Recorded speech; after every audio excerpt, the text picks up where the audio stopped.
That should be better. Okay, let's try this again. Welcome to Shipwrecks. Welcome to Ghost Stories Live. I am Ghost in the Hella, the ghost of the title. Apologies for sound issues. I don't remember if I've used this computer before for this kind of stream, and I set up a new profile on it and did not think to adjust the audio settings. So apologies for that.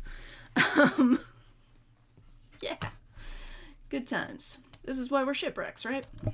So, today I am going to be reading my pricemarsh, Life is Strange fanfic, A Good Memory. Hey, Rain, good to see you. Pricemarsh, pricemarsh, pricemarsh! Yes. Yes, indeed.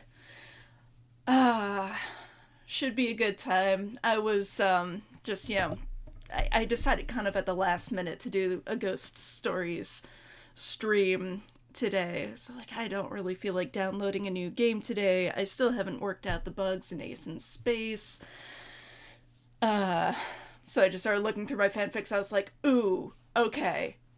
This'll be nice. This'll be just a nice little treat.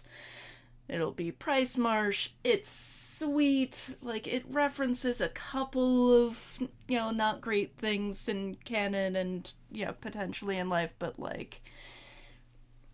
overall, it's a pretty nice and fluffy and short fic. Rain says, hello, yes, I am very normal about this. Aren't we all? We're all so normal about Life is Strange on this channel. Just so normal, I say in my red and black checkered flannel that I absolutely did not buy because of Rachel Amber. Definitely not. Definitely not. Alright, so if you have been here before for a Ghost Stories Live, short, what's that? It's a thing that happens sometimes. It's, it is when you write... Sorry, my hands are very dry, so I'm going to put a little lotion on them. Pardon me. And my comically oversized hand lotion. It's when you write a fic that is not as long as it could be. Because you've just got so much else that's already so long that sometimes you need a break. You mean every story doesn't need to be a sprawling epic longer than Lord of the Rings? Oddly enough, no. Because I think I have yet to finish any of my sprawling epics. Although I'm finally getting there with Now That the World Is Over. I have made substantial progress on roughing out the third and final act. It's going. It's going interesting. We'll see. It needs some heavy editing. And I still need to figure out how to end it. But I'm working on it. I've only been working on it since, 2019? Or something? Anyway. A short fic. Yes. Yes, one day we'll get our hockey dorks to kiss. It'll happen eventually. We'll get there. We'll get there. I've only got 5 or 6 long fics in the works. It's as does Rain. So we'll get there eventually. But yes, pricemarsh. Good times. Good times. So yes, if you have not been here before for one of the Ghost Stories Live, basically what I'm gonna do is at some point I'm gonna stop babbling at you and just read my fic as it is on Archive of Our Own. I will not be reading from the comments at that point, but then after I'm finished reading the story, I will then check back through the comments and respond to stuff, and, if you've got any questions or comments during the reading, go right ahead and put them in the chat, and I will catch up with them after I'm done reading the fic, and address them then. And yeah, should be a good time. Rain says, I don't even remember how many works in progress I have. Yes, same. I was just kind of estimating, just, at a guess, because I've got, I can count them out, probably, but I've got quite a few, some that have a few chapters published, some that have substantial amounts published, some that have nothing published at all. So, good God. So much. All right, let's get down to business with a good memory. And I posted a link to it on AO3 in the description of the YouTube video if you would like to read it on your own as well. A Good Memory by Ghost in the Hella. Summary. Kate experiences her first concert with her girlfriend and How to Survive a Punk Show guide, Chloe. Notes. For Rainbach. Rainbach prompted me on Tumblr with pricemarsh, because of course she did, and calloused hands and soft hands, and either linking hands together during sex or excitedly grabbing each other's hands during a concert, jumping up and down together, as a hand-holding prompt. I wanted to get them all in there, but it didn't quite pan out. You can assume they link hands together during sex when they get home from the concert if you like. Seems plausible.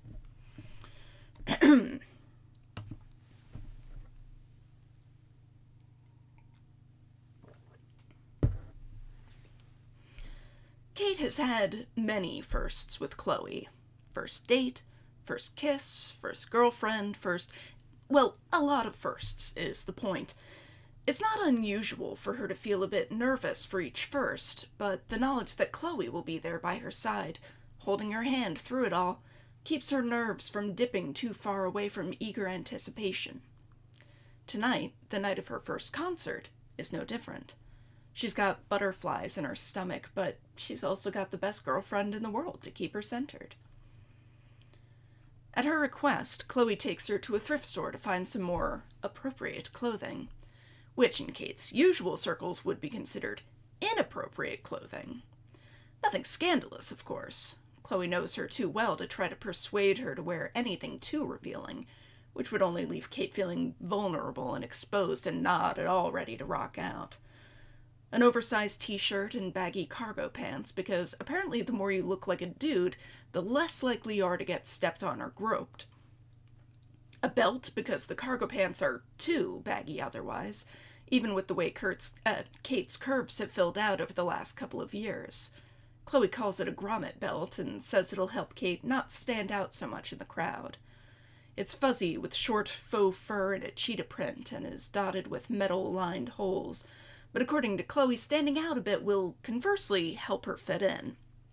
Hard-toed shoes, dark and clunky, a denim jacket that looks normal apart from some bleach stains, but Chloe takes it into their sewing room when they get home, and by the time she's done with it, it's covered with patches and buttons and safety pins.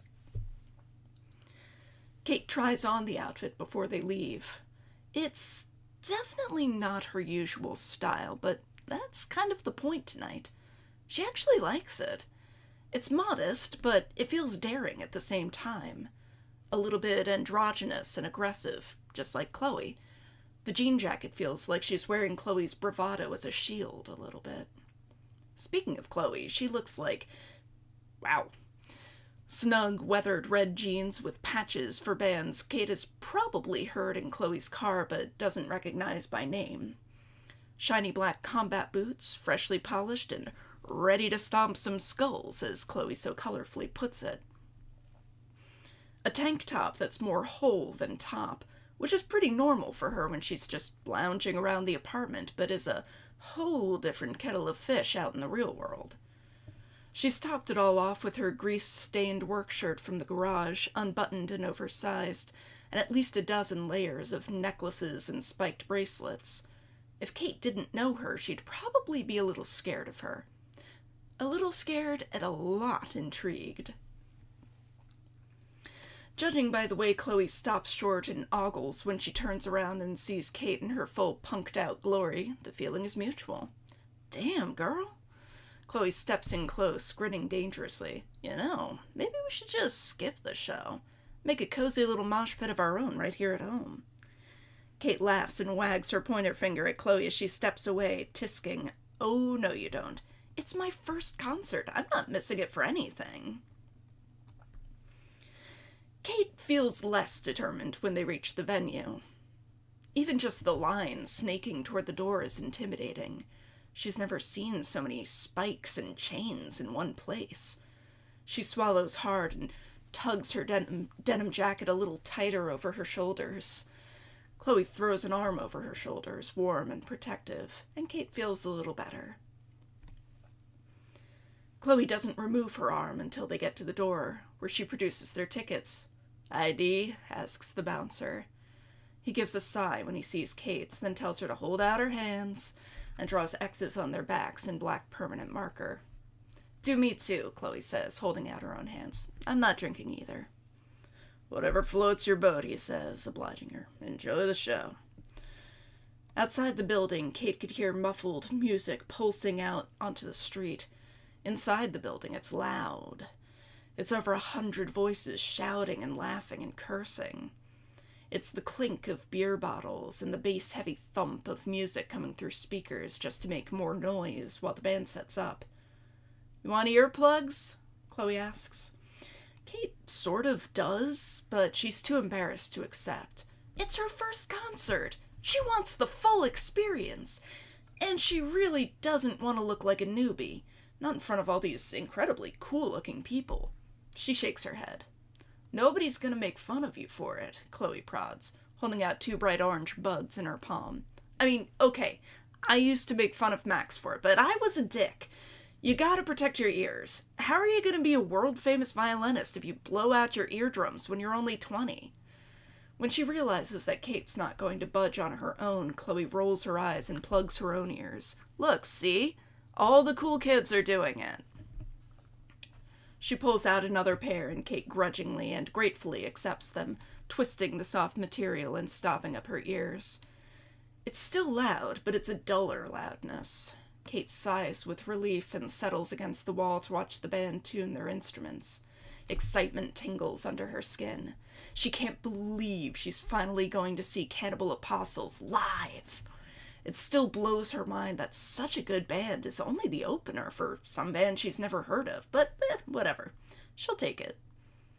"We can just hang back here," Chloe tells her, posting up next to her. "We don't have to go into the pit." "I don't want to keep you from having a good time. I know you like to mosh." "Hey, I'm having a great time. I mean, yeah, moshing is a blast, but it can be hella dangerous. That's how Steph broke her ankle that one time." Kate's eyes widen. Okay, maybe we should just hang back here." Chloe laughs. "That's what I thought." Blush burns at Kate's cheeks. So much for being one of the cool kids. "But if you want to go mosh, you can. I'm sure I'll be fine here on my own." Kate tries to sound certain, though she feels anything but. She doesn't know any of these people, and so many of them are drinking. Chloe's fingers wrap around Kate's, and a measure of Kate's nervousness slips away. "Nah, I'd rather hang with you." Kate smiles and leans against Chloe's arm, taking comfort from her solid presence. Her fingers are warm and strong and soft. Kate always feels a little self-conscious when they hold hands. She moisturizes religiously, but there's not much she can do about her violin calluses. Chloe turns her head and gives her a smile that melts her worries away before leaning in to drop a light kiss onto the top of her head. Kate strokes her thumb over the back of Chloe's hand in tender gratitude. Even with earplugs and Chloe to protect her, the noise is still a lot to take. The crowd is getting bigger and bigger, swirling up close to the stage and already sounding raucous. With the darkness of the venue and the brightness of the stage lights and the faceless crowd of drunk, rowdy people, it's hard for Kate to stay in the moment. Chloe's hand helps keep her grounded. "You doing okay, babe?" Chloe asks close to her ear. Kate nods and closes her eyes, leaning against Chloe's shoulder. It's fine, really. Just too loud and a bit overstimulating. And kind of annoying. Tuning instruments is a necessary evil, Kate knows, but Lord, is it loud. The noise bothers Kate until Cannibal Apostles take the stage, and then suddenly it all makes sense. She's never felt music fill her entire body like this before. The bass and the drums vibrate up through the floorboards, rattling her knees and trembling her heart. The wailing of the electric violin shivers up and down her spine. The voices of the singers cut right through her skin, giving her goosebumps. Holy shit, she breathes, her voice lost beneath the music. So, Chloe shouts into her ear as the first song tapers off into applause that's nearly as loud as the music it replaces. What do you think? She's grinning, happy and nervous all at once. I think I want to get closer, Kate shouts back as the opening chords of her favorite song fill the air. Chloe's grin widens as Kate grabs her hand and tugs her into the crowd. The music surrounds them, lifts them up. Kate's jumping for joy and Chloe's jumping with her, laughing somewhere underneath the music, screaming lyrics between laughs, clutching Kate's hand tight and secure in her hot and sweaty palm. They're not quite in the mosh pit. Kate's feeling bold, but not that bold. But they're embedded in a swirling mass of bodies all the same. It feels sort of like being at a party, but this is nothing like the last time Kate was at a party. She's clear-headed, for one thing, and protected by her guard bear of a girlfriend. For another, she actually wants to be here. The bodies surrounding her don't want anything from her. They just want to jump and dance by her side and shout along to her favorite songs and celebrate the miracle of live music together with her. And if any of them should turn out to be a creep and get fresh with her, Chloe's here to stomp some sense into them. Chloe's holding her hand, and she's not going to let go. Nobody's going to hurt her. She's going to remember this night, and it's going to be a good memory. Notes. Thank you to Rain for the prompt and to all of you for reading. You can find me on Tumblr and Twitter for lots of queer art and writing and cat pics and stuff like that. My partner and I stream gaming and art and this on YouTube and Twitch as Shipwrecks if you want even more gay stuff and cats. Oh, and at the time, we're currently streaming Before the Storm Remastered. So that is no longer true, but it's up on VOD. Alright, let's see, where is Restream? Sweet. Alright, so yeah, pretty short little story. And hey, Jane. Rain says, That me! Yes, that you. And Gentleman Jane, hello. She says, hello, I was told there would be gay. Aw, Chloe calling Kate babe equals best jock. Yeah. Chloe definitely does give kind of jock vibes, even if she's not doing any sports. Like, she's just got that little bit of broiness. Just little, a soupçon of broiness. Just for flavor. Well, you're welcome, Rain. Thank you for the prompts. Like I said, it was a good prompt. You got me writing pricemarsh, which I had never really thought about particularly until you started prompting them. So yeah, this was for when I did the hand-holding prompt list. So I've got a whole bunch of hand-holding fics. I think at least one other one that I've done as a live read. I think I did, oh god, what is it? The Underappreciated Aspects of Art History, I think it's called. That was also from the hand-holding prompts list. Chloe gives jock vibes while also being incredibly smart and into science. She's just got the energy and natural athleticism. Yeah, although supposedly Max did better than her at gym class, which seems wrong. I could see Chloe getting bad grades in gym class because, like, she was less interested in playing by the rules and more interested in just kind of, like, running around. Pricemarsh are such a good ship that you'd never consider. Yeah, seriously. Like, we never actually get to see them interact in canon. And that is such a shame. Because, like, Chloe acknowledges, canonically, that she knows who Kate is. And that she thinks she's cool. So, like, why not? Why not let Chloe go into the hospital room with Max? Like, if she knows Kate, like, then it would mean something to Kate to have her be there. Max did better at gym class than her because Chloe doesn't follow the rules of whatever sport or just doesn't show up. Yeah, I feel like when she was a kid, she probably showed up if she had gym class with Max. Because, like, she still cared about school at that point and, like, also would want to hang out with Max. But yeah, she probably just, like, did not bother with learning the rules.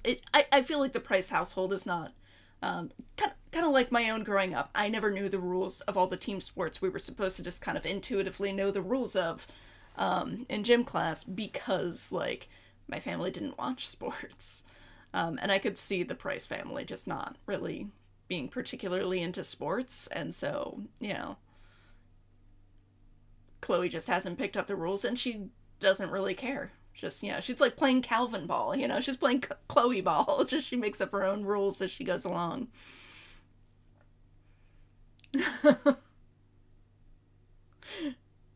Yeah, Ram points out, it says so much that Chloe thinks that Kate is cool. Chloe's this dykey punk, and Kate's the religious girl. What sequence of events led to Chloe going, oh yeah, the girl who dresses in monochromatic clothes and wears a cross, she's cool. Yeah, right? Like, I want to know more. Tell me more, Don't Nod. Give us more. Like, it would have been so easy for them to just say in the script, like, that Chloe doesn't know Kate, because Kate's, like, the same year as Max. Why would she know? Now you need to write a Fisher-Price field short about Chloe Ball. Oh god, it could happen. It could happen. Oh. So, yeah, this was a fun one to write. Like, it's not super angsty. A lot of my Pricemarsh is kind of angsty. Kate killed Damon.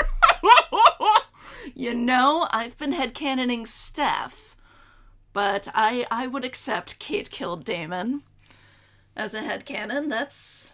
I approve. She killed him with a giant cross, just right through the heart, just... like killing the head vampire. Maybe Damon's a vampire.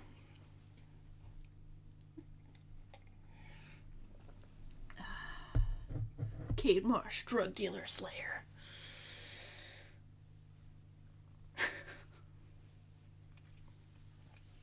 Yep.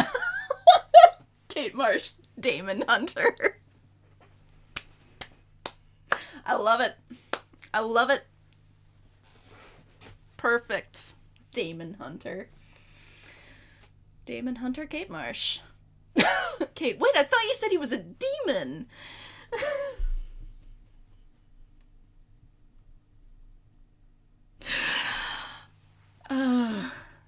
Chloe. Damon. Damon.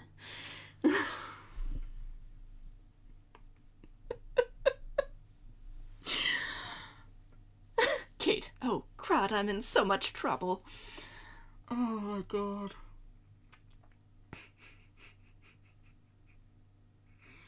You know, of all the places I expected this stream to go, this is not what I foresaw, but I'm not mad about it. I am cool with this. Oh, God. Jane says, Chloe continually finding the most violent girls you'd never suspect. Yeah, Chloe seems like she'd be the most violent one, and yet she's just surrounded by women who seem, you know, so like, oh, I'm so innocent, I couldn't do anything. Max pulls a gun on Frank, you know, can just let him be dead. Rachel smashes a table, starts a forest fire. Oh yeah, hits him with a 2x4. Chloe, first Rachel hits him with a 2x4, Max pulls a gun, and now this. What the fuck?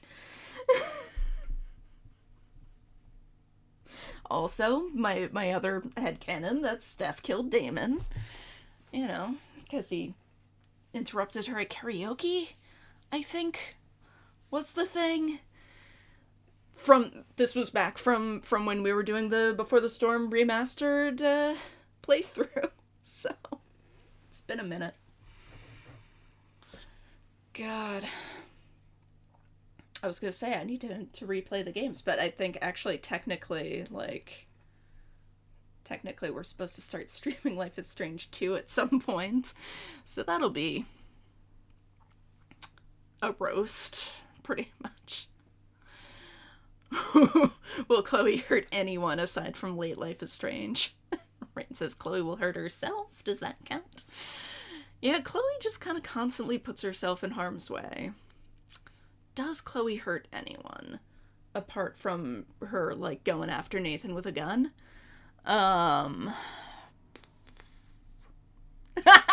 Weed cutting minigame. Oh, God. I wasn't even the one who had to do the weed cutting minigame the first time that Velmax and I played Life is Strange 2. And it was still infuriating to me. It's like, oh my God, they're making you do this and maintain a conversation, and both things are timed and occurring simultaneously? What the fuck? Why? Why with the mandatory minigames that suck? Don't nod. I am curious about their climbing game that just came out not that long ago, which I think is on Game Pass, so maybe we'll give that a try at some point. Oh, don't nod. What are you like? The fucking weed cutting minigame. That minigame. That game. That whole game. Anyway. Yeah. If anybody has any questions about this or other fics, I am totally happy to answer them. And also just keep touching my hair constantly because I had it cut last night. And I just will obsessively touch it. Yeah. And anything you want to chat about, I am open to it because, God, this is a really short story. It's a shorter story than I remembered it being. Oh, Tinker needs outies. Okay, well, say hi to Tinker. Give her my love. But yeah, I really enjoyed writing and now rereading this fic. It was just a cute little thing. I used to go to concerts all the fucking time. So it was really fun to be able to, like, channel some of my own experiences into it. Especially as someone with, like, an anxiety disorder who goes to concerts and then is like, oh God, there's so many people here. This is kind of awful. But then live music is so incredible that it's like, okay, it's okay. It's okay. The music saves the day. And of course, everybody loves punking up Kate Marsh. So that was fun to kind of envision, like, what kind of punk look Kate could actually, like, that I could conceive of Kate really enjoying. Just something that's, like, different enough from her usual style to, like, not stand out too much at a punk show, but also, like, an outfit that she would feel comfortable with, because I don't think she would necessarily do the, like, rip to shred stuff. I don't know that she would do the fishnets and stuff. At least not how I headcanon Kate. Certainly there are plenty of Kate Marsh headcanons that are very different from mine. But yeah, and also she's only 20 in this fic, so like she's not that far out of Arcadia Bay. She's not, she's still in the process of turning over a new leaf. I think I hear a cat at the door. I just gave you kibbles like half an hour ago. I definitely hear a cat at the door. Oh, kittens. Oh, yeah, and apologies for the absolute total chaos of my background today. It's worse than usual. Because Gideon ate plastic, and so now we've had to, like, stash all of our, like, plastic storage bags in here temporarily while we sort through them. It's a whole thing. Good times. By which I mean Gideon's fine. She's good. She's doing alright. And she and her brother are banging at the door a little bit. So I should probably wrap things up early and see what the cats want. So.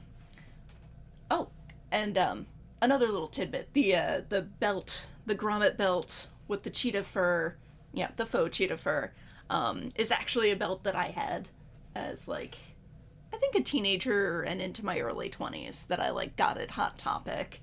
I just have always kind of had a soft spot for this, like, ridiculous belt that never really fit into my style, but also I just fucking loved it so much. So I had to give it to Kate in this fic, because it's got a special place in my heart. All of my old Hot Topic crap, just such fond memories. Anyway, I'm gonna call it a day. Thank you so much for hanging out. I hope you enjoyed the fic and the reading and all of that jazz. And yeah, we will be back, Valmax and I, on Tuesday. I don't quite know what we're gonna play. We've got a whole bunch of options that we need to sort through. But Valmax just started a new job today, so we haven't had as much time to, like, meet and discuss things as usual. So we should know by Tuesday, hopefully. And I'll be back next Thursday with some other thing. Yeah, so we're basically keeping up the same streaming schedule for now. Tuesday nights at 6:30 p.m. Eastern, Thursdays at 3 p.m. Eastern, but the actual specific content is kind of up in the air right now. We're figuring it out as we go along. But yeah, have a great day. Go treat yourself to some probably not live music, because it's too cold for outdoor concerts and COVID is still a thing. Which sucks, because there have been so many, like, my favorite band got back together and is on tour, and I can't go see them because it's all indoor concerts this time of year. And I'm not doing indoor concerts right now. But yeah, someday hopefully you'll be able to enjoy live music again and have good concert experiences. Okay, I'm gonna stop now. Have a good one. Bye.